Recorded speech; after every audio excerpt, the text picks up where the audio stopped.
Salut la compagnie, c'est la Sakura. Je suis ravie de vous retrouver aujourd'hui pour une vidéo spéciale collection. Et aujourd'hui on va aborder la question de ma collection Wii.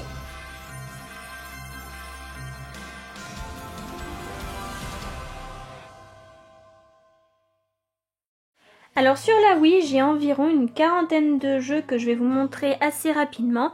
Comme les vidéos précédentes, je vais tenter de vous montrer tout ça par ordre alphabétique et j'espère que ça va vous plaire. Alors pourquoi j'ai décidé aujourd'hui de vous présenter ma collection Wii, c'est tout simplement parce que c'est la troisième console où j'ai le plus de jeux vidéo. Et ça a été vraiment une des premières consoles que j'ai eu envie de collectionner, avec la DS et la 3DS. Donc on va quand même en avoir pour un petit moment. Le premier jeu de cette liste, et je pense que ça reste un classique, il s'agit du Welcome to Animal Crossing, Let's Go to the City, ou en français, À nous la belle ville. C'est un jeu que j'avais trouvé en brocante, que j'ai essayé, j'ai beaucoup aimé, sauf que malheureusement les Animal Crossing, je m'en lasse assez vite. Alors qu'ils sont excellents, mais c'est vrai que je n'ai pas la collectionnite aiguë à fond sur cette licence. Je l'ai testé celui-ci, la particularité donc c'est que on se retrouve avec un centre-ville beaucoup plus développé que le centre-ville qu'on a dans New Leaf. Et pour le coup ça a été un des atouts de vente. À l'époque je me souviens même qu'il y avait un pack qui était proposé avec une caméra pour pouvoir discuter en ligne. Another Code R, les portes de la mémoire. Alors c'est un jeu ça que j'ai trouvé dans un lot que je vous avais normalement déjà montré si vous suivez mes retours. J'ai pas encore eu l'occasion de l'essayer mais je sais que c'est une espèce de point and click donc qui se joue pour le coup avec la Wiimote. Je ne sais pas si ça va me plaire mais en tout cas le graphisme m'intéresse déjà beaucoup. Par contre la grosse question que je me pose c'est est-ce que c'est une histoire complémentaire à celle de la DS ou est-ce que c'est exactement la même histoire? J'espère que vous pourrez me répondre dans les commentaires parce que ça, j'ai pas encore cherché la réponse. Donc si vous pouvez me la donner, ça m'arrangerait bien. Beat the Beat Rhythm Paradise. Alors ça, c'est un jeu, il me semble, qui ressemble beaucoup à WarioWare. C'est plein de mini-jeux qui sont censés se succéder et où on doit en fait suivre un rythme, si j'ai bien tout compris. Et pour le coup, j'avais entendu du bien de la part de Retroxidia, ce qui m'avait poussé à l'acheter en vide-grenier. Je sais pas trop ce qu'il donne, n'hésitez pas à me laisser aussi votre avis sur ce jeu en commentaire. Les 4 jeux qui vont suivre font partie d'une licence très connue, il s'agit de la licence Disney. Les 2 Epic Mickey, donc Epic Mickey 1 et Epic Mickey 2, le retour des héros. Alors pour la petite histoire, et c'est toujours pour ceux qui me suivent du coup dans mes retours de vide-grenier, le Epic Mickey 2 j'ai failli passer à côté parce que sur le moment je l'avais confondu avec le 1. Et il faut savoir aussi que le Epic Mickey 2 n'est pas clairement noté Epic Mickey 2.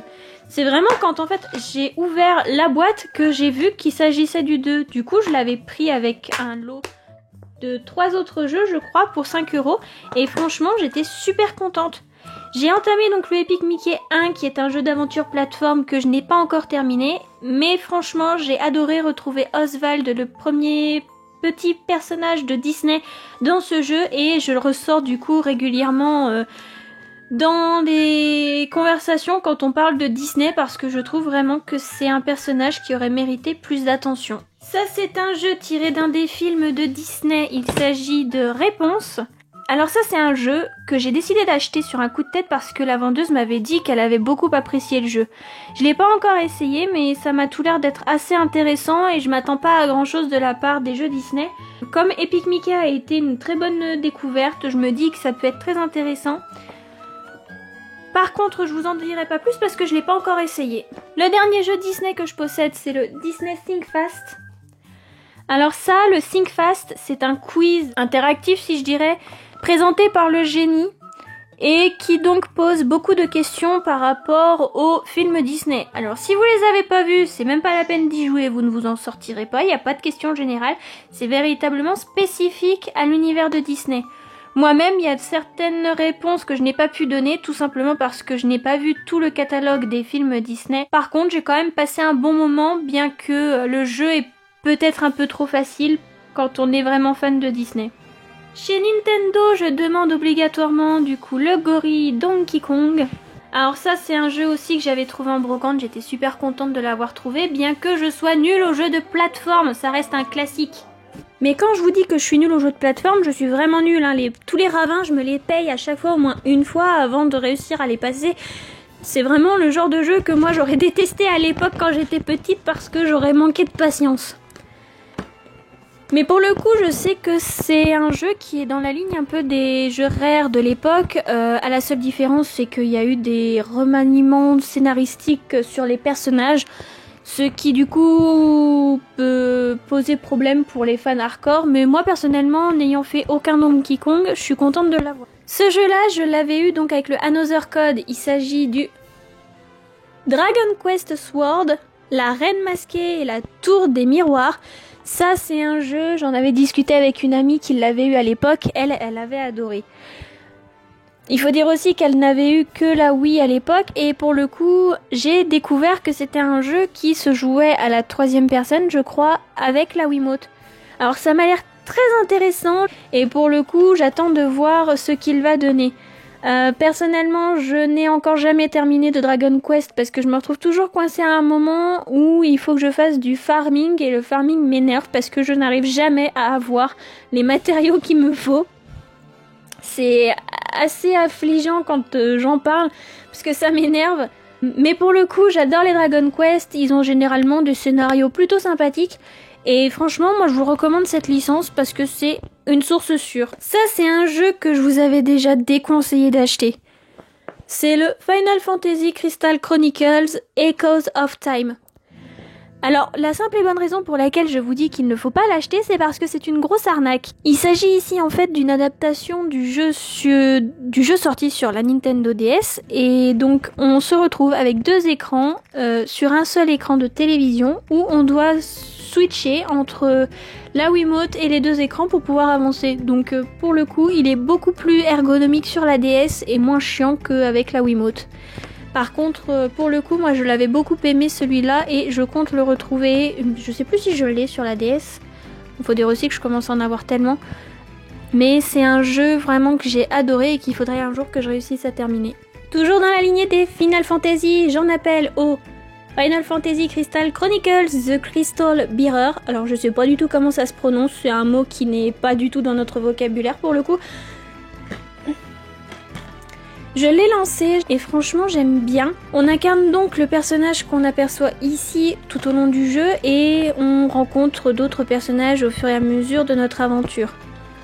Pour le coup, j'ai pas beaucoup avancé, comme je vous disais, je suis qu'à 5 ou 6 heures de jeu, je pense qu'il a beaucoup plus de durée de vie que ça, mais moi je l'ai bien aimé. Après, encore faut-il bien entendu aimer le système de maniement à la Wiimote. J'en finis avec les F avec ce Fragile Dreams, Farewell Reign of the Moon. Ça c'est un jeu que j'ai lancé, mais je déteste le principe que les armes se brisent au fur et à mesure qu'on avance. Ça me fait flipper à chaque fois, alors que je suis déjà une grosse flippette et je flippe pour rien, c'est le cas de le dire. Franchement, il est beau, il est intéressant, il est quand même classé un peu dans la catégorie horrifique, je crois. En tout cas, ouais, il fait peur celui-là, franchement, je comprends pourquoi. C'est un jeu qui est très recherché, moi je l'avais eu en cash pour 10 €, franchement j'avais eu de la chance ce jour-là. Je pense qu'il doit avoir une cote maintenant. Et c'est un jeu qui est pas forcément évident à trouver. Ça va faire 1 an et demi que je suis dessus, j'avance pas dans le jeu alors qu'il est super simple. C'est le Harvest Moon Parade des animaux. C'est vraiment un jeu très mignon où on est dans un univers où on est censé gérer donc du coup sa ferme et où on se déplace en fonction des zones pour pouvoir résoudre les quêtes des villageois et de la déesse de la région. Pour le coup, j'aime beaucoup, surtout qu'en plus ils ont rajouté donc des petites interactions avec des animaux où on peut les chevaucher, on peut faire des courses, il faut s'en occuper, les nourrir et tout ça. Et franchement, j'adore ce jeu, il est super détente et franchement, moi je vous le recommande vraiment beaucoup. Il est pas courant à trouver de ce que j'ai pu en voir, mais franchement si vous tombez sur les Harvest Moon, sautez dessus, c'est vraiment des valeurs sûres. Ça c'est 2 jeux que je vais vous montrer en même temps, tout simplement parce qu'ils font partie de la même suite de jeux. C'est le Just Dance 3 et le Just Dance 2014. Alors ça je pense que c'est des jeux que presque tout le monde a dû avoir dans sa bibliothèque, tout simplement parce que c'est les jeux les plus vendus de la Wii. Ça a été une licence qui s'est vraiment lancée sur cette plateforme et pour le coup, moi j'aime bien y jouer de temps en temps parce que ça me permet de faire un peu d'exercice vu que j'essaie vraiment de retenir les pas de danse quand je le peux. Pour le coup, faut vraiment aimer les musiques qu'il y a dedans parce que certains sont vraiment pas top non plus, mais j'ai bien choisi mes jeux en fonction de la playlist et pour le coup, jusqu'ici, j'ai pas trop eu de soucis. Un ovni dans l'univers de Zelda, j'en appelle à Link's Crossbow Training. Alors ça, je dis que c'est un ovni tout simplement parce que dans ce jeu, on incarne Link et l'objectif c'est de faire du shoot. Je trouve que l'univers de Twilight Princess s'accorde parfaitement à ce genre de jeu parce que à un moment dans Zelda, on se retrouve à avoir un entraînement au tir avec du coup la Wiimote et franchement, c'est vraiment intéressant comme jeu, mais après c'est pas le type de jeu vraiment où je vais rester des heures dessus. Ça c'est un jeu que j'ai pas encore lancé, c'est le Lost in Blue Shipwreck. Alors je suis désolée avec mon accent anglais tout pourri. Donc il s'agit ici d'un jeu où on est censé survivre à un naufrage. Et dans celui-là en particulier, il y a beaucoup de mini-jeux qui sont intégrés dedans.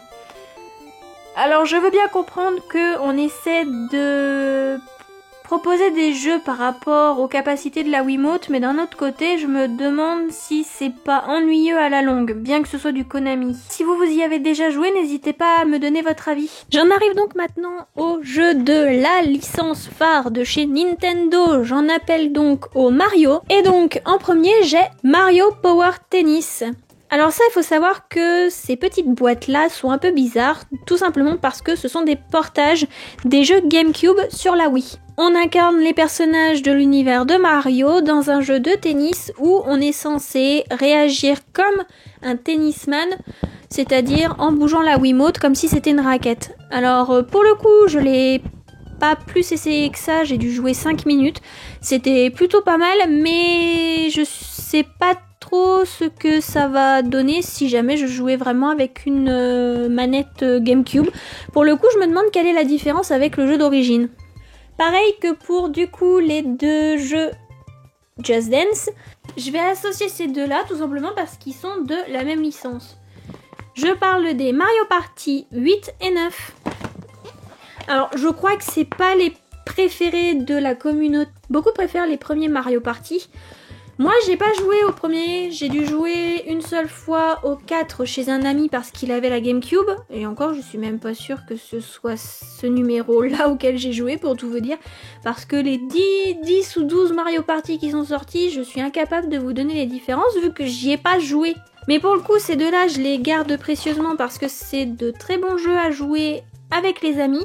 Mais pour le coup, je pense que je risque de préférer du coup le Mario Party 8, tout simplement parce qu'on n'a pas le même véhicule pour tous les personnages. Un classique de la Wii, j'en appelle au Mario Kart Wii.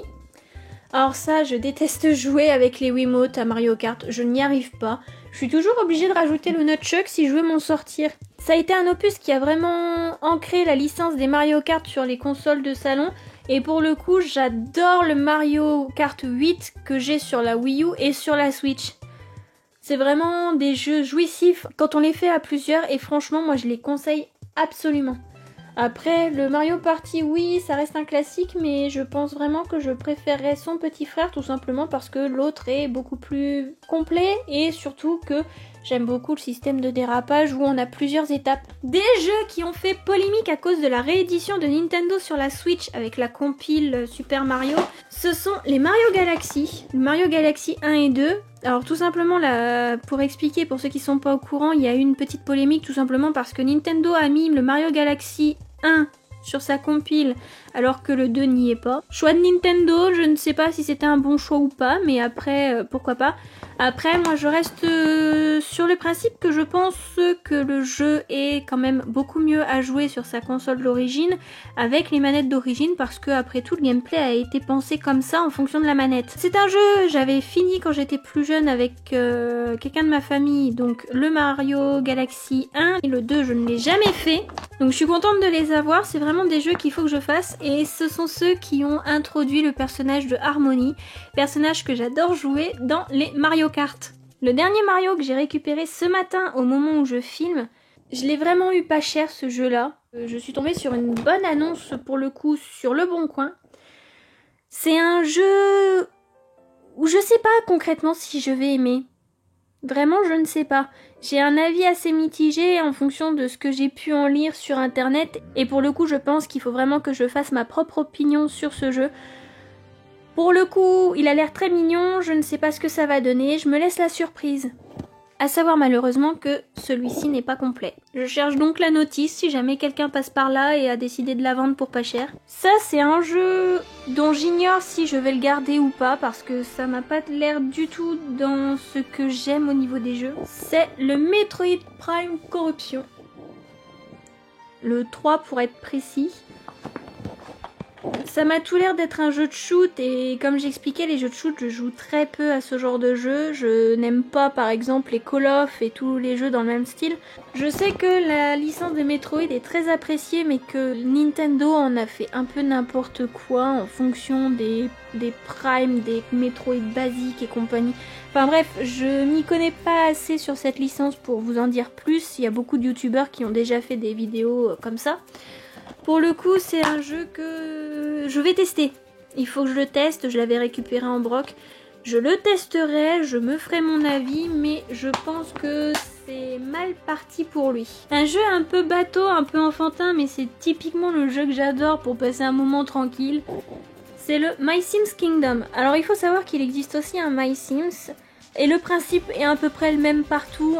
C'est un Sims, on incarne donc un personnage où il faut répondre à ses besoins. Il faut aussi pouvoir créer son propre domicile. Et en plus de ça, ici, ils ont rajouté un petit côté social parce qu'on peut interagir avec les personnages du jeu et répondre donc à leurs quêtes. Pour le coup, j'en avais fait un sur la DS que j'avais beaucoup apprécié, donc je me suis dit pourquoi pas le tester sur Wii également. Je l'avais trouvé en broc, je crois, pour 2 € ce jeu-là. Franchement, la Wii, c'est bien une console où c'est le moment vraiment de craquer sur les jeux, tout simplement parce qu'ils sont vraiment pas chers et pourtant il y a quand même une bonne ludothèque dessus. Un jeu que j'ai été trop contente de trouver en brocante pour 4 €, qui est assez rare à trouver. Par contre, c'est pas sûr que j'apprécie beaucoup l'histoire parce que ça m'a l'air d'être assez glauque. C'est le Pandora's Tower. Alors ça, c'est considéré comme un RPG sur la Wii. C'est le seul jeu au boîtier noir en France de sortie parce que je sais qu'au Japon, il y a un autre jeu qui est en boîtier noir. Et pour le coup, j'ai été vraiment trop contente de le trouver en brocante parce que c'est un RPG pas facile à trouver et qui cote. Il fait partie de la trilogie, je crois, des RPG de la Wii, ceux les plus recherchés avec The Last Story et le dernier, je ne sais plus ce que c'est. Faut essayer pour vraiment se faire son avis parce qu'il est un peu spécial. Il y a une limite de temps, je crois aussi, pour refaire les quêtes, si je me souviens bien. Je ne sais pas trop ce que ça va donner, mais je sens quand même que je vais passer un bon moment, même si je ne sais pas si je le ferai en entier. Je pense quand même pouvoir passer un bon moment parce que c'est un RPG. Je me rends compte en fait que j'ai que des grosses licences de chez Nintendo, non? Ah non. Je continue donc avec ce Pokémon Battle Revolution que j'ai trouvé en broc, complet. Franchement, j'étais super contente quand j'ai trouvé. Il est dans la même lignée du coup que les Pokémon Stadium sur la N64. Il reprend vraiment les mêmes mécaniques de gameplay, je trouve. On peut connecter du coup les jeux Diamant et Perle, je crois, en espèce de Wi-Fi wireless ou je ne sais trop quoi pour pouvoir transférer ses Pokémon sur le jeu. Je ne sais plus s'il y a un mode de histoire. C'est un jeu que moi je cherchais parce que déjà je collectionne les jeux Pokémon, comme beaucoup je pense parmi nous. Et pour le coup j'ai vraiment été super contente parce que ça rentre dans mon full set. Ça, parmi la licence Pokémon, c'est des jeux que j'ai poncés, j'ai dû les finir à 100% les deux.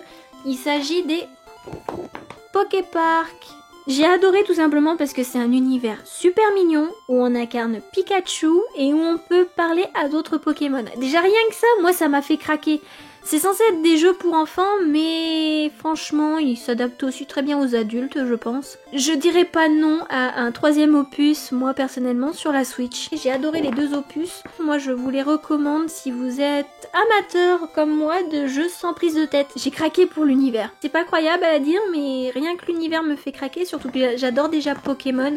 Et là, moi, j'ai vraiment trouvé quelque chose que j'ai beaucoup apprécié. Alors, le jeu qui suit, c'est un jeu que je cherchais, que j'ai réussi à trouver ce matin pour vraiment pas cher. 5 petits euros, je trouve que c'est un excellent prix. Il s'agit du Kirby au fil de l'aventure. C'est exactement le type de jeu que j'adore, mignon, tout plein. Kirby déjà c'est une licence, une icône de chez Nintendo. Et vraiment je cherche aujourd'hui à essayer beaucoup de jeux Kirby depuis que j'en ai essayé un sur la Wii U. C'était une licence que je ne connaissais pas vraiment et pour le coup j'ai vraiment accroché à ce système de plateforme. Pour l'instant j'ai pas essayé celui-ci, je ne sais pas s'il va me plaire parce que c'est pas parce qu'une licence nous plaît que tous les jeux vont être appréciés, ça c'est sûr. Mais pour le coup, moi je vous recommande la licence des Kirby, c'est généralement des valeurs sûres et les jeux sont pas souvent très durs. Mais pour le coup, j'ai vraiment hâte de l'essayer vu que je l'ai récupéré que ce matin. Ça, c'est un jeu où j'ai malheureusement pas la notice, mais c'est un jeu qu'on m'avait offert via ma chaîne pour mon anniversaire. Ça remonte, je crois, il y a 2 ans maintenant. Et je suis vraiment trop contente de l'avoir. Alors ça, c'est un RPG tactique qui mêle également du système de jeu de drague, qui est complètement en anglais, alors du coup j'ai beaucoup de mal à avancer dans le jeu. Là j'ai dû jouer 1 heure, pendant 1 heure je suis jamais arrivée au système de combat. Parce qu'il y a beaucoup de dialogues et franchement on a très peu de temps pour répondre aux phases d'interaction avec les personnages qui sont en face de nous. C'est un jeu que je voulais et que j'aurais adoré qu'il soit en français, malheureusement ça ne s'est pas fait. À quand des patchs pour les consoles, juste pour les traduire, ce serait vraiment intéressant à installer sur les consoles parce que là, je suis dégoûtée. J'ai bientôt terminé, j'en arrive au dernier jeu que je possède. On revient de nouveau sur une super licence de chez Nintendo avec ces 2 Zelda, le Twilight Princess et le Skyward Sword. Ce sont les 2 jeux Zelda sortis sur la Wii, à savoir que le Twilight Princess je ne l'ai pas sur la GameCube mais je l'ai sur la Wii U. Et pour le coup, le Skyward Sword je ne l'ai pas terminé. Le Twilight Princess, je l'avais entamé quand j'étais jeune, pareil, je ne l'ai jamais fini, donc il est en train d'être refait sur la Wii U. Ce sont des jeux que j'échangerais pour rien au monde, parce que moi les Zelda je les adore, mais je les finis jamais. J'ai pas un assez bon niveau de jeu, je pense, pour vraiment me motiver à les terminer. Mais franchement, ça reste des valeurs sûres de la console Wii. Et donc je termine un peu sur les mal-aimés de la console, hein, concrètement. Ces jeux-là, c'est des jeux qu'on trouve partout pour rien. Je parle de la série des jeux Wii, avec Wii Motion, Wii Play Motion, Wii Play, Wii Sport Resort et Wii Sport. Je dis que c'est les mal-aimés parce que c'est vraiment des jeux qui sont censés démontrer les capacités de la console Wii, mais qui du coup sont des jeux qui sont toujours mis de côté à l'écart et qu'on s'intéresse plus en fait à les avoir arrivé à un moment parce qu'on les voit tellement partout qu'on n'en trouve plus l'utilité. Alors que je suis certaine qu'on a tous connu une période où, quand on a connu la Wii à l'époque, où on a passé du temps et du temps sur ces jeux-là, surtout en famille, parce que faut savoir qu'ils sont très fun en coopération. Moi j'avais joué avec mes parents. Le bowling, ça c'était un de nos jeux favoris. Alors la raison pour laquelle ces deux-là n'ont pas leur boîte, c'est tout simplement parce que j'ai récupéré des Wii et en fait ces jeux étaient dans les consoles et ils avaient été oubliés. Ça arrive souvent dans ce genre de console. Avis aux amateurs, moi personnellement, c'est assez fun à jouer de temps en temps. À savoir aussi que ces deux-là, moi je les avais récupérés bien plus tard et qui sont encore neufs scellés. Alors je sais pas si je les ouvrirai un jour, mais pour le coup c'est amusant de se dire qu'on a encore des jeux comme ça neufs scellés en très bon état. Voilà, j'en ai terminé avec ma collection de jeux Wii, j'espère que celle-ci vous aura intéressé. Si c'est le cas, n'hésitez pas à liker, commenter et à partager cette vidéo pour que d'autres personnes puissent passer un bon moment en ma compagnie. Sur ce, moi je vous dis à la prochaine et